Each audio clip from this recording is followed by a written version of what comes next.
பல நல்ல திட்டங்களை கொடுத்து கொண்டிருக்கிறார். இன்னும் 1000 ரூபாய் உதவித்தொகை எல்லாருக்கும் கிடைக்கணும் அப்படின்ற ஒரு குறிக்கோளோடு பெண்கள் எல்லாருக்குமே உரிமை தொகை கிடைக்கணும்னு சொல்லியிருக்காரு.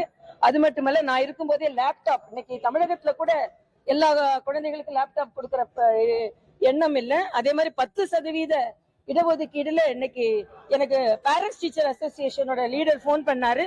39 ஸ்டூடெண்ட்ஸ் அதுல சேர்ந்திருக்காங்க, அதுக்கு உங்களுக்கு தான் நாங்க நன்றி சொல்லணும் அப்படின்னு சொல்லும்போது மிக்க மகிழ்ச்சியா இருந்தது. ஆக புதுச்சேரியில இருக்கும்போது மக்களுக்காக முதலமைச்சரோடு இணைந்து பல திட்டங்களை கொடுத்தது எனக்கு மிக்க மகிழ்ச்சி.